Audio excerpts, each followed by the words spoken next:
Learned yesterday that AIG, our biggest insurer, has now been taken over by the federal government.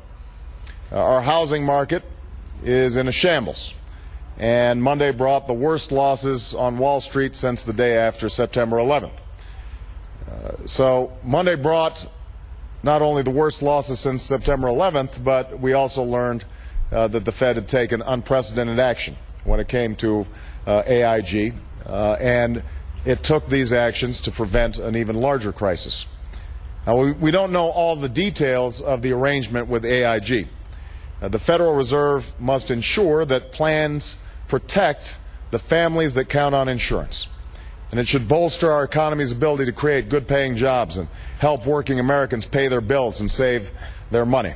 It must not bail out the shareholders or management of AIG that were making big profits when times were good. They shouldn't be bailed out when times are bad. So everywhere you look, the economic news is troubling.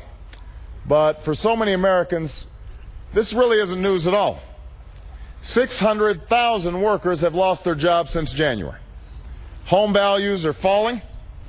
And I don't need to tell you folks here in Elko that your paychecks don't go as far as they used to. It has never been harder to save or retire, to buy gas or to buy groceries. And if you put it on a credit card, they've probably raised your rates. In so many cities and towns across America, it feels as if the dream that so many generations fought for is slowly slipping away. Now, I have every confidence that we can steer ourselves out of this crisis. That's who we are. That's what we've always done as Americans.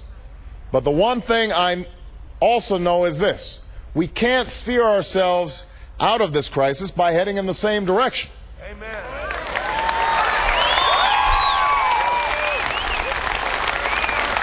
We can't steer ourselves out of this crisis by taking the same disastrous road. And that's what this election's about. Now, this has been an interesting week for John McCain. It's been really interesting to watch him respond to this economic news. His first reaction to this crisis on Monday was to stand up and repeat the line that he said over and over and over again throughout this campaign. I quote, "The fundamentals of our economy are strong."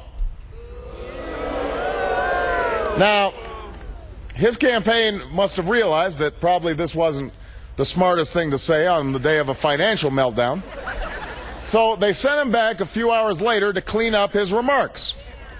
But it sounds like he got a little carried away, because yesterday John McCain actually said that if he's president, he'll take on, and I quote, "the old boys network in Washington."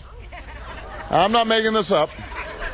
This is somebody who's been in Congress for 26 years, who put 7 of the most powerful Washington lobbyists in charge of his campaign. And now he tells us that he's the one who's going to take on the old boys network. The old boys network. In the McCain campaign, that's called a staff meeting. Come on.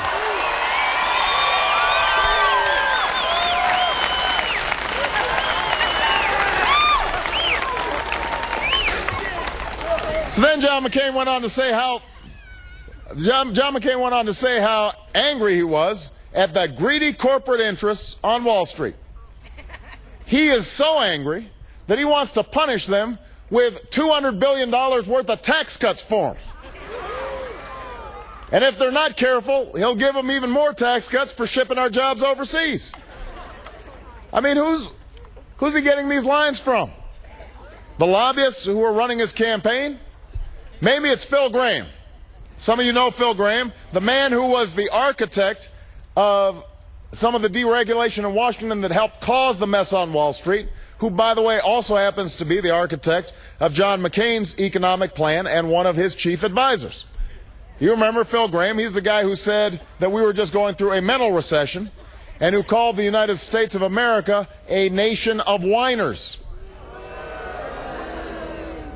All right, but we're not through, because yesterday, John McCain's big solution to the crisis we're facing is, get ready for this, a commission. A commission. That's Washington speak for we'll get back to you later. Now, folks, we don't need a commission to figure out what happened. We know what happened. Too many in Washington and on Wall Street weren't minding the store. CEOs got greedy. Lobbyists got their way. Politicians sat on their hands until it was too late. We don't need a commission to tell us how we got into this mess. We need a president who will lead us out of this mess, and that's the kind of president I intend to be.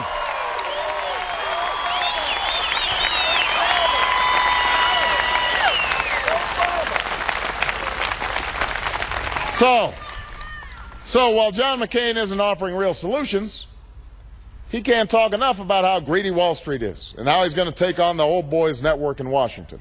You know, at this rate, by the end of the week, John McCain and Phil Gramm, they're going to be talking about how they're going to grab those 7 lobbyists. They're going to plan to storm the Treasury Department with torches and pitchforks. Come on. I mean, this whole pretense that somehow he's going to take on these folks when he hasn't taken them on for the last 26 years because it's election time doesn't make much sense. Now, I certainly don't fault Senator McCain for all the problems that we're facing right now, but I do fault the economic philosophy he's followed for the last 26 years. It's a philosophy that says we should give more and more to those with the most and hope that prosperity trickles down. It's a philosophy that says even common sense regulations are unnecessary and unwise. It's a philosophy that lets Washington lobbyists shred consumer protections and distort our economy so it works for the special interests instead of working people. Now, let's be clear. What we've seen the last few days is nothing less than the final verdict on this failed philosophy, a philosophy that has not served the interests of the American people or the American economy. And Elko, I am running for President of the United States because the dreams of the American people must not be endangered anymore. It's time to put an end to the broken system in Washington that's breaking the American economy. It's time to change this country in a way that makes a real difference in your lives. That's why I'm running for president.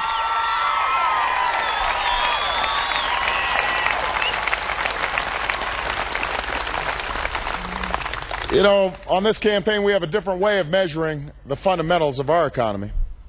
John McCain may think the fundamentals are good now because he's not looking at the right stuff. We know that the fundamentals that we use to measure economic strength are whether we're living up to that promise, that fundamental promise that has made this country great. That America is a place where you can make it if you try. That everyone should have a chance at their dreams.